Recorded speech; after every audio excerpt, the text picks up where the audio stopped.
mon nom est Bruno Polubert, je suis professeur titulaire à la Faculté des sciences de l'éducation à l'Université de Montréal. Je suis aussi le directeur du Centre de pédagogie universitaire. Je trouve ça un peu étrange de me retrouver ici dans une espèce de forme d'enseignement comodal avec une partie des gens en présence puis une partie à distance. Et ça me ramène au début de ma carrière universitaire en 2007, alors qu'on avait le projet Cégep en réseau, où il y a eu l'émergence, même la naissance de la plateforme VIA, où on a commencé pas il y a 1 an, mais il y a 15 ans à faire ce type de choses-là. C'était assez aventureux à l'époque, je vous le confesse. Voilà pour l'anecdote. Donc, pour corriger Jacques, en fait, je viens présenter les résultats d'une grande enquête annuelle qui est réalisée depuis 2017 par le CDLRA, ou l'Association canadienne pour la recherche sur la formation en ligne en français. En réalité, le contexte, c'est que depuis des années, des grands organismes américains comme Educause, Pew Internet Research et d'autres faisaient des enquêtes annuelles. Educause faisait le grand sondage ICAR auprès des étudiants, auprès des enseignants, auprès des administrateurs. Moi, je citais souvent Allen et Seaman, Allen et Seaman 2008, 2009, 2010, parce que c'était les personnes qui étaient engagées pour ça. Puis au Québec, on n'avait pas de données comparables pour faire ça. Donc, on regardait un petit peu les données américaines, puis on se disait, ça serait donc le fun qu'on puisse avoir des données qui s'appliquent à notre contexte.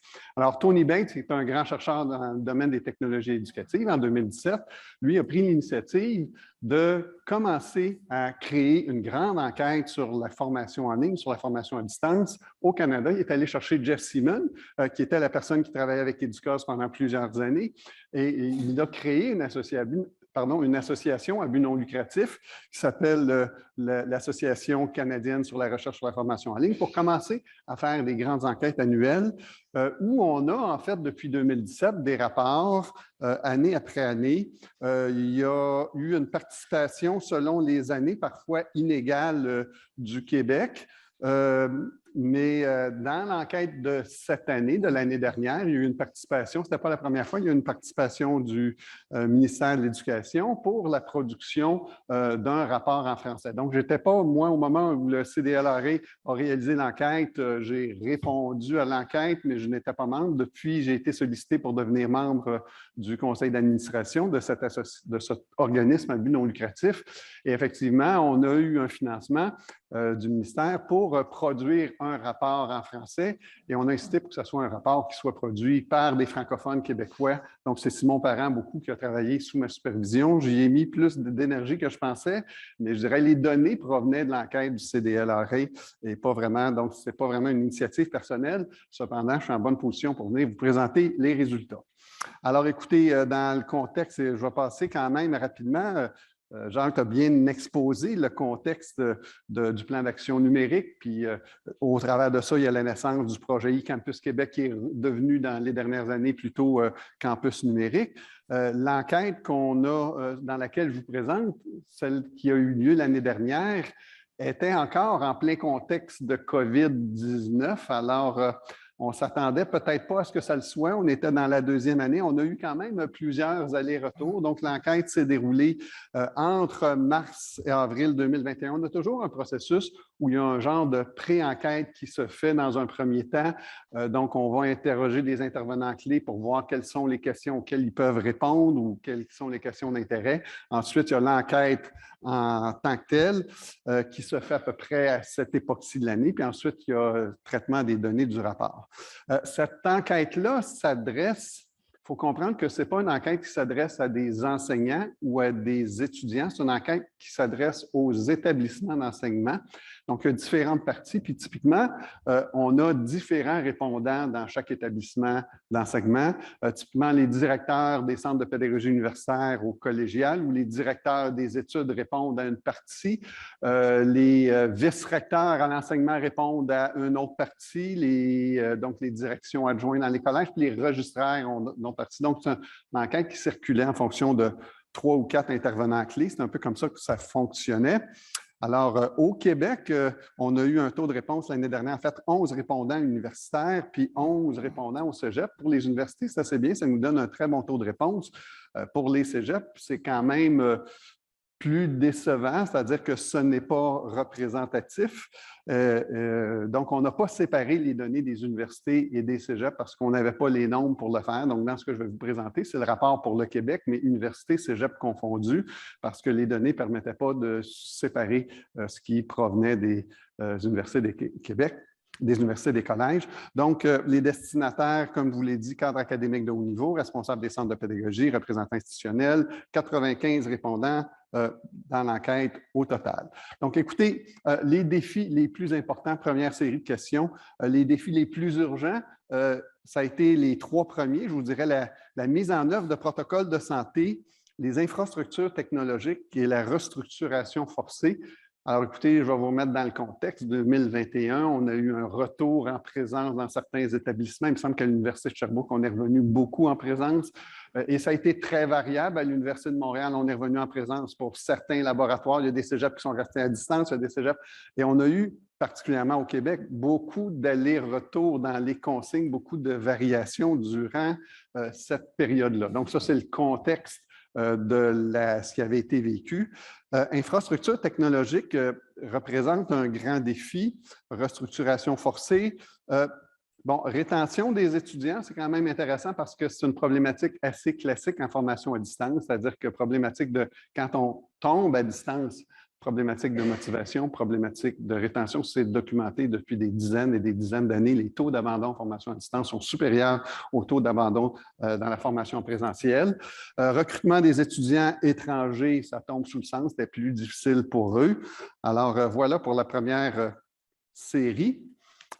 L'autre grande chose qui ne vous surprendra pas, stress et santé mentale des étudiants. Donc, le plus grand défi quand on pense au personnel enseignant et aux étudiants et étudiantes. Et ça, écoutez, c'est quand même intéressant dans une recherche qu'actuellement, effectivement, je mène en collaboration avec Frédéric Gay à l'Université Laval et plusieurs membres de son équipe. On a un papier là-dessus qui montre qu'entre l'automne 2019 et l'automne 2020, pour ceux qui sont rentrés à l'automne 2019 dans nos universités, il y a eu une baisse significative de tous les indicateurs de bien-être. Mais il y a d'autres études américaines aussi qui le démontrent. Notre étude le démontre aussi.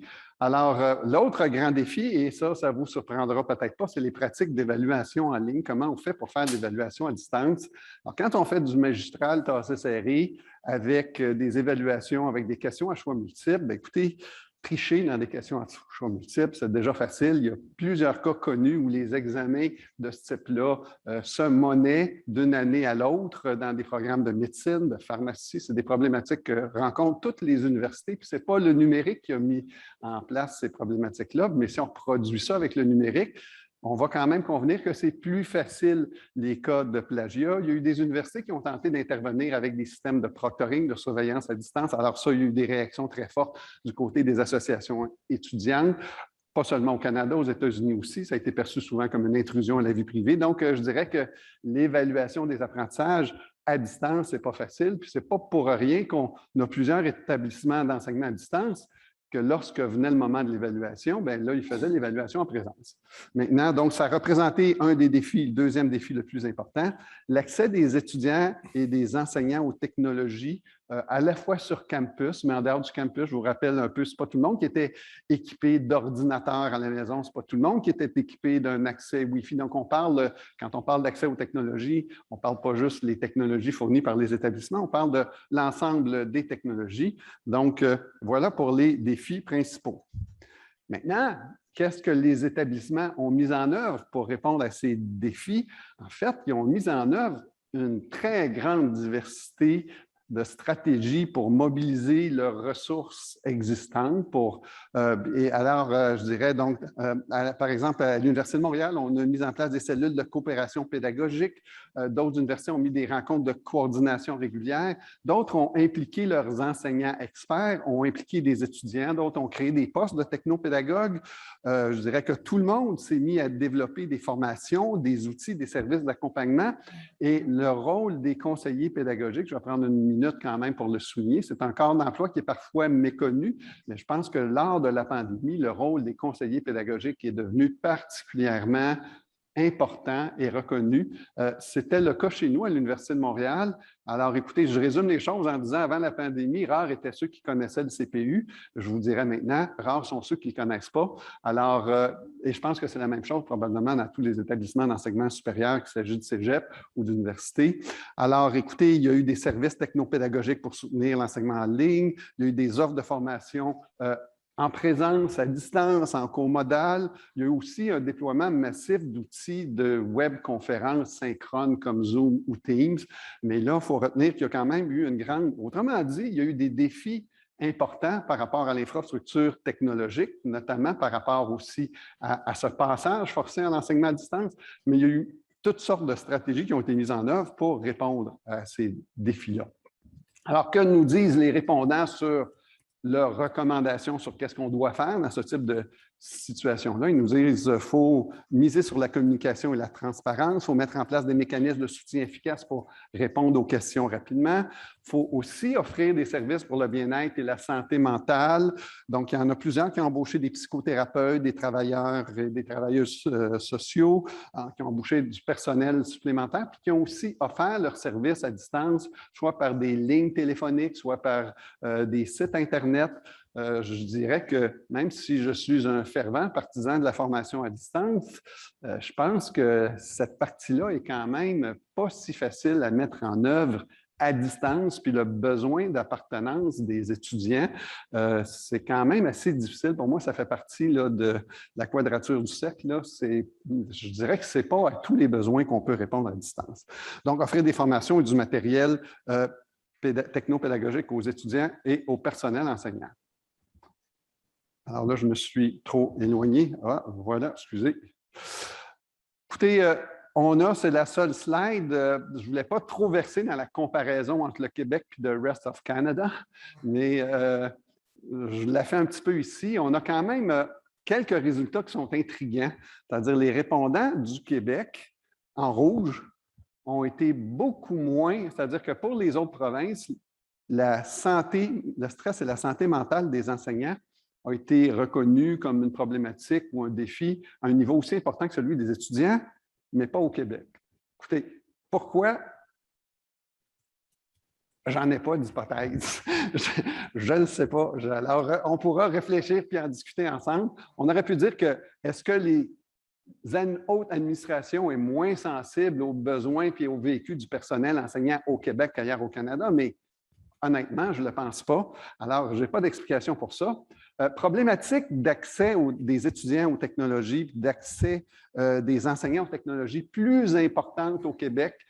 Problématique aussi, et là, moi, j'en ai une petite hypothèse pour ça. Je dirais attitude des enseignants à l'écart des cours en ligne. C'est sûr que dans l'ensemble, le monde de l'enseignement postsecondaire au Québec, moi, je pense qu'on arrive à la formation à distance, à la formation en ligne comme groupe plus tardivement que le reste du Canada. Il y a beaucoup de choses qui ont été développées dans les provinces de l'Ouest, beaucoup de choses qui ont été développées en Ontario avec l'initiative eCampus. Alors, c'est un peu mon hypothèse pour ces différences-là. On pourra en discuter après ceci. Voilà. Donc, mise en œuvre des protocoles de santé un petit peu plus élevés au Québec qu'ailleurs au Canada. Je pense qu'on a eu peut-être plus de variations dans les consignes. On a eu plus à se virer sur un 30 sous à plusieurs reprises. Donc, voilà, je voulais vous le présenter rapidement. Maintenant, on va dans une autre section du sondage qui sont les tendances anticipées. Donc, quand on questionnait les répondants sur qu'est-ce qu'ils voyaient ou qu'est-ce qu'ils prévoyaient à court terme dans l'année qui allait suivre. Donc, ils prévoyaient d'une manière presque unanime, c'est-à-dire un perfectionnement professionnel accru des enseignants. On parlait de développement professionnel, donc nos répondants pensent de manière unanime que ça va se poursuivre, pensent de manière unanime qu'il y aura une plus grande utilisation des technologies et pensent de manière unanime qu'il y aura une plus grande utilisation de matériel d'enseignement numérique. Alors ça, c'est, écoutez, c'est intéressant. Qu'est-ce qu'on... là, on va un petit peu dans cette perspective-là et j'attire votre attention. On a un peu des mêmes points, mais sur les points 3 et 4, on a quand même 91 % des répondants qui anticipent qu'il y aura plus de cours et de programmes offerts partiellement en ligne. Donc, autrement dit, plus de cours et de programmes hybrides. Puis on en a quand même pas mal, mais moins. Donc, presque tout le monde pense qu'il y aura plus de formation hybride. Puis à peu près les 2/3 des répondants, donc 73 ou les 3/4 pour être plus proche, les 3/4 pensent qu'il y aura quand même plus de cours et de programmes entièrement en ligne. Alors, probablement que c'est une bonne nouvelle pour l'initiative Campus numérique parce que s'il y en aura beaucoup plus, un peu plus, ce n'est pas quantifié, mais la plupart des répondants du Québec pensent qu'il y en aura plus. À quel type de changement vous entendez-vous dans l'offre de programme de votre établissement? Donc, un peu moins de la moitié des répondants prévoient ajouter un ou plusieurs programmes. Puis, à peu près la même proportion pense offrir la possibilité du choix du mode d'enseignement dans un programme. Donc, j'imagine en présence, en ligne ou hybride. Les étudiants, eux, alors, en voilà un autre qui m'interpelle un petit peu. Alors, parce que je n'aurais pas pensé ça. Moi, j'aurais pensé que les étudiants des cycles supérieurs seraient plus enclins à préférer les cours en ligne. Mais en fait, les étudiants du premier cycle, autrement dit, plus de 80 des répondants pensent que les étudiants du premier cycle sont ceux qui veulent plus de cours en ligne. Après, quand je me suis mis à y réfléchir, c'est quand même au cycle supérieur, c'est souvent des programmes où on a peu de cours, c'est des programmes axés sur le projet de recherche. Donc, finalement, c'est peut-être pas tant le besoin de rencontre, le besoin de discussion. Donc, c'était un peu mon explication ou mon hypothèse d'explication pour ce résultat-là. Mais c'est quand même un résultat intéressant, autrement dit, de voir que beaucoup d'étudiants de premier cycle, selon les répondants qui ne sont pas eux-mêmes des étudiants, préfèrent plus de formation en ligne. En même temps, on peut se demander la qualité de leur réponse, mais à l'Université de Montréal, on avait des sondages qui étaient faits en 2020, en 2021, auprès de l'ensemble, auprès d'une proportion importante de la population étudiante. On n'était pas les seuls à faire ça. Je sais que ça s'est fait dans certains cégeps. Donc, les répondants répondaient probablement pas juste à partir de leur perception, mais à partir des enquêtes internes qu'ils pouvaient avoir faites. Les préférences du personnel enseignant, elles, personnel enseignant de mon établissement, alors écoutez, 100 des répondants sont en accord, donc soit plutôt en accord avec le fait que le personnel enseignant est plus enclin à accéder à du soutien pour mieux utiliser les technologies dans ses cours. La presque totalité, 90 pense que le personnel enseignant va être plus enclin à utiliser les technologies dans ses cours en personne et à utiliser le matériel d'enseignement numérique. Et là, la statistique est intéressante, c'est souhaite davantage donner des cours où l'enseignement se fait partiellement en personne, partiellement en ligne. Là, on est comme à 60 mais si on regarde au bas, 32 souhaitent davantage donner des cours entièrement en ligne, c'est beaucoup plus bas. Alors, ce qu'on voit là-dedans, puis dans nos enquêtes internes à l'Université de Montréal, c'est la même chose. Je dirais, les étudiants, ils ont goûté à la flexibilité de la formation en ligne et ils ont pris goût. Alors, ils veulent plus de cours entièrement en ligne. Les profs, pas tant. Alors, par contre, là où il y a une espèce d'unanimité, c'est par rapport à la formation hybride, cours hybride, programme hybride, là, aussi bien les profs que les étudiants en veulent davantage. Et il y a quand même quelque chose d'intéressant, là, et plus enclin à utiliser les ressources éducatives libres.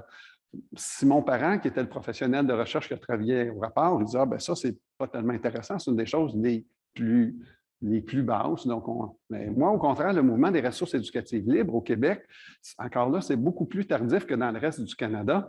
Et ça a démarré dans l'ouest du Canada. Et de voir le verre, en fait, on peut voir si on voit le verre à moitié plein ou à moitié vide. Mais moi, le 42 je le vois ça comme le verre à moitié plein parce que si je me rapporte à il y a 4-5 ans, je pense que les ressources éducatives libres, on n'en parlait pas. La ministre David, lorsqu'elle a lancé le plan d'action numérique au lendemain de notre colloque numérique 2018, il y a 4 ans, je pense que c'est la première fois que j'entendais quelqu'un de haut placé au ministère qui prononçait le mot ressources éducatives libres. Donc, au moins, ce que ça nous montre, c'est que ça commence à être dans le portrait, puis ça commence à être un petit peu dans la culture des établissements d'enseignement québécois. Alors, je trouve ça intéressant.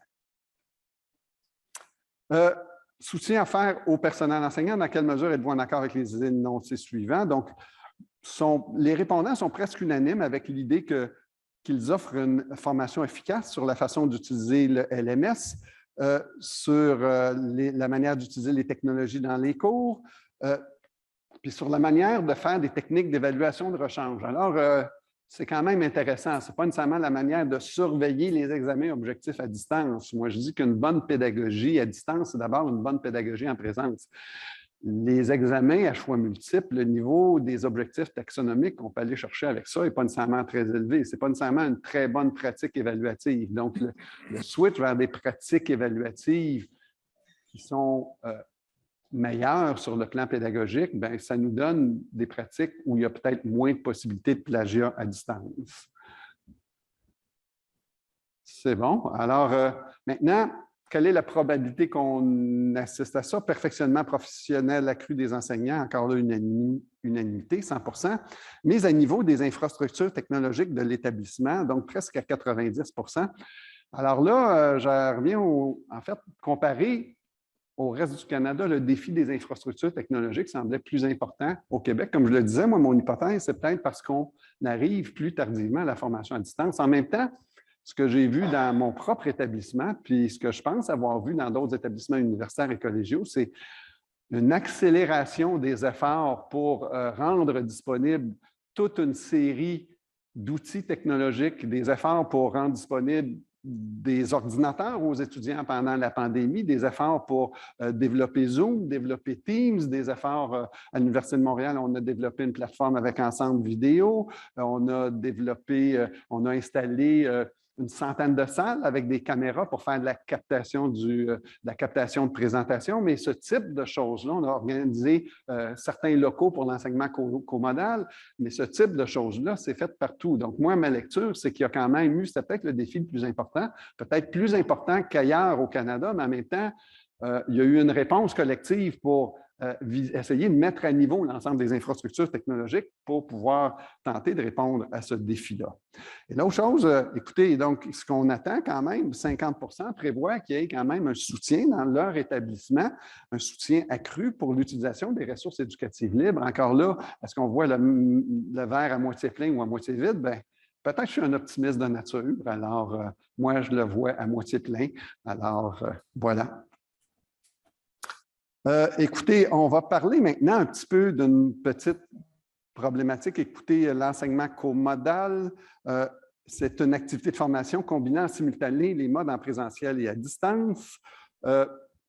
La multimodalité est un petit peu différente, mais là où je veux vous amener, l'Association canadienne-française pour la recherche sur la formation en ligne est arrivée avec une typologie et le ministère de l'Éducation nous a envoyé, en fait, est arrivé aussi avec une typologie avec 3 catégories: apprentissage à distance, apprentissage hybride, apprentissage comodal.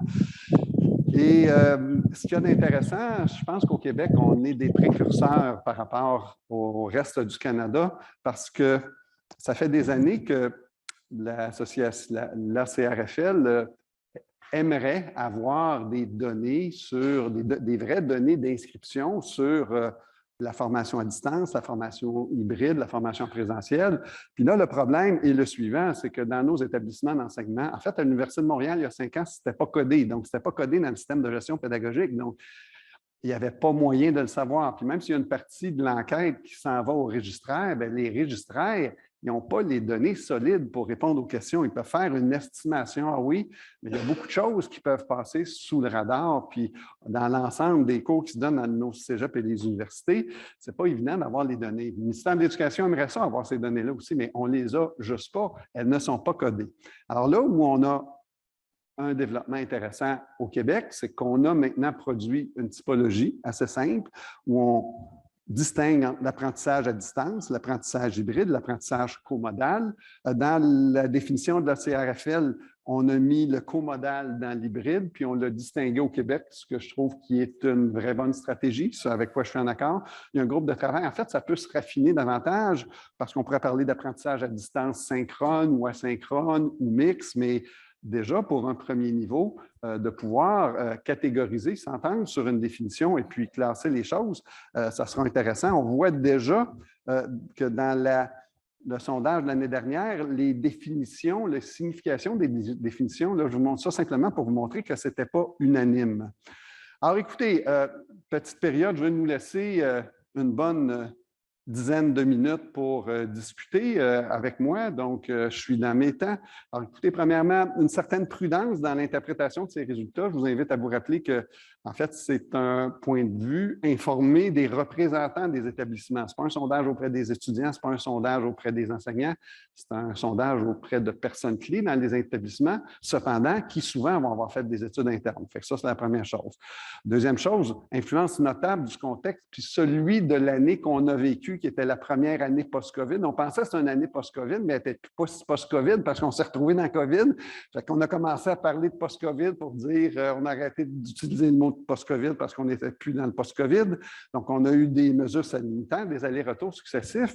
Puis écoutez, passer d'un cours en présence à un cours à distance, entre vous et moi, là, ça ne se fait pas sur un dizaine. Ça prend du temps de planifier. Fait que les profs, entre les directives qu'ils recevaient des établissements ou du ministère, en dire ah, bien là, on peut revenir à distance. OK, j'ai tout pensé mon cours qui soit à distance, maintenant, je reviens-tu en présence, même si je peux? Pas sûr. Ou l'inverse. Alors, pas si évident. Il y a une problématique qui demeure d'obtenir des données claires sur les inscriptions dans les différents types de formations à distance. Il faudra qu'on apprenne à coder ça dans nos systèmes de gestion pédagogique, dans les cégeps universités. Alors moi, je retiens de ça qu'on a quand même, dans ce contexte étrange-là, fait preuve d'une capacité créative et une mobilisation des ressources vraiment d'une manière considérable. Puis là, quand je dis ça, je pense au ministère qui a assoupli plusieurs normes, je pense à nos universités, je pense où les choses ont été déstructurées dans les collèges. Il y a eu un effort créatif pour résoudre les problèmes qui a été exceptionnel selon moi. Je dirais la mise à niveau de l'infrastructure, particulièrement au Québec, semble demeurer encore une préoccupation. Est-ce que c'est vraiment tout à fait complété? Peut-être pas. Le bien-être des étudiants demeure une préoccupation importante. Peter Shih, qui était le chef de la section Online Learning à la plus importante association de recherche en éducation, la IRA, a publié des études où il montre qu'il y a une espèce de sweet spot pour le degré de cours à distance. C'est-à-dire, il nous dit, quand on a un cours à distance, quand on a 20 30 autour de 20-30 de cours à distance dans un programme, on a juste les bénéfices de la formation à distance. Quand on en a plus que ça, mais on commence à avoir les effets négatifs. Donc, puis ça milite pour la formation hybride. Puis écoutez, le bien-être des étudiants, on a tous souffert de la zone fatigue. Là. Suivre 1 ou 2 cours à distance, c'est une chose. Suivre 100 de ses cours à distance, de 9 à 5 du lundi au vendredi, faire ses travaux à distance avec ses collègues, c'est autre chose. Donc, bien-être des étudiants, problématique d'évaluation des apprentissages demeure une préoccupation. On a fait preuve collectivement d'une capacité collective exceptionnelle pour former et accompagner les enseignants.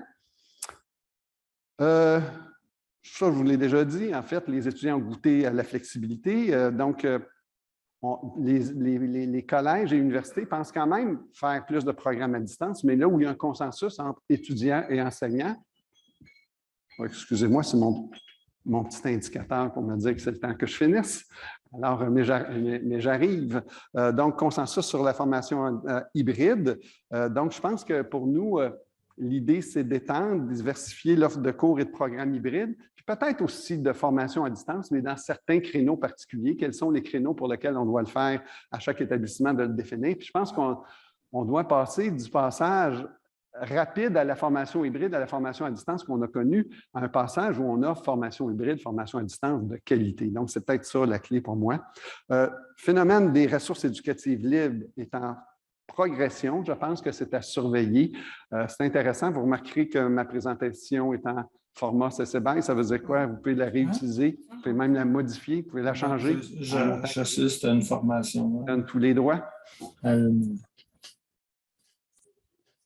Alors, écoutez, perspective future, importance d'obtenir des données fiables et longitudinales pour le Québec, peut-être continuer l'initiative, essayer de coder la formation à distance dans nos établissements d'enseignement supérieur. Je sais qu'à l'Université de Montréal, dans notre système de gestion pédagogique, maintenant, c'est possible. Donc, il faut le faire dans les autres universités. Il faudrait peut-être discuter avec SkyTech et COBA pour que ça puisse être fait. Dans les collèges aussi, je dirais l'importance, ça en est une intéressante, l'importance de l'accompagnement du développement des compétences technopédagogiques du personnel enseignants et des pédagogues. Et l'EDUCAS, qui fait le Horizon Report, c'est la priorité numéro 1 dans le Horizon Report 2022 qui vient de paraître il y a 2 semaines. Mouvement des REL à encourager et poursuivre. Je dirais, est-ce que le défi de développement de la formation à distance est plus grand au Québec? Point d'interrogation. J'ai l'impression qu'on est un petit peu en retard de nos voisins du ROC. Défi de l'évaluation des apprentissages à distance. Quelque chose dont on n'a pas beaucoup parlé dans l'enquête. Les répondants anglophones nous ont parlé beaucoup du fait que les étudiants en situation de handicap et les étudiants désavantagés avaient davantage souffert que les autres. Je pense qu'au Québec, on a été peut-être moins préoccupés parce qu'on s'est précipité pour juste rendre les choses à distance, mais les étudiants qui sont dans des situations qui souffrent de problématiques où ils sont désavantagés, je pense qu'il faut davantage penser à eux. Et là, je vais rejoindre Samuel et je vous dire, on ne s'est pas parlé, mais là, moi, je me suis dit, écoutez, là, ministère de l'Éducation, commission scolaire, enseignement supérieur, organisation interne, des choses interinstitutions, on a fait preuve d'une capacité d'innover, de se mobiliser extraordinaire. Je me dis, bien là, est-ce qu'on ne pourrait pas mobiliser ça dans d'autres problématiques contemporaines, environnement, changement climatique? Mais moi, à la différence de Samuel, je ne pense pas que ça se fait en 2 semaines, mais je pense que ça se fait peut-être. En éducation, on a pénurie de personnel légalement qualifié dans les commissions scolaires, mais pénurie de personnel touche aussi de plus en plus l'enseignement supérieur, toutes sortes de domaines. Donc, voilà, écoutez, je trouvais ça drôle que je finissais sur la même note que Samuel. Et puis, je vous jure qu'on ne s'en est pas parlé. Alors, voilà.